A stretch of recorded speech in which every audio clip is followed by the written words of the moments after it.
School shooting in Atlanta. What a scary way to start the school year. Only the second week in Atlanta. All the kids you see running out of the school there are safe, but you could actually hear that gunfire. There it is right there, ring across the neighborhood. It was all caught on tape. Really just so incredible that we are seeing this again. So many emotional reunions between very anxious parents, their terrified children hugging each other, crying after the ordeal was over. ABC's Steve Osunsami is live in Decatur, Georgia, in front of the grade school with all the latest. Good morning, Steve. Good morning, Lara. Students are not going to be returning to this school today. Instead, they're heading to the high school with the big kids. Police are here turning parents away while they continue to investigate. This morning, the man accused of shooting up the school has a face and a name. ABC News has learned he's Michael Brandon Hill, a 20-year-old with a history of mental health issues.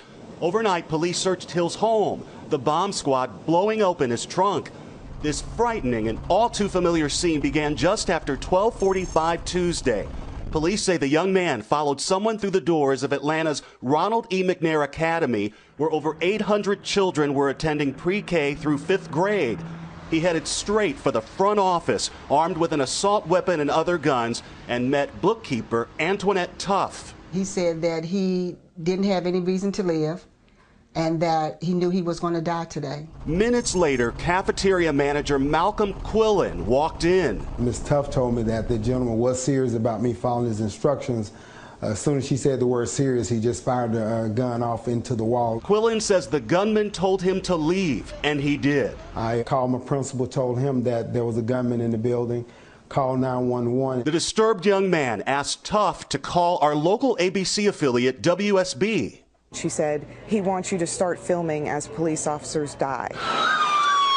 Just after 1 p.m., with students hiding under their desks, police surrounded the school and Hill started firing. He possibly fired anywhere from a half a dozen shots, and when officers had a clear shot, they returned fire. Sound like it's a shootout. The shootout shattered a window, but no one was hurt. As police moved in, frantic teachers rushed students out. Back in the office, that angel of a bookkeeper kept the shooter away from those classrooms, telling him that she loved him and finally convincing him to put his weapons down. Her whispers got him to surrender to police. It took 2 long hours to bus those terrified, teary students to a nearby Walmart where nervous parents were waiting. Overnight, in an exclusive interview, Hill's brother told us he was a ticking time bomb. I had a feeling he was going to eventually one day do something stupid, but not this magnitude.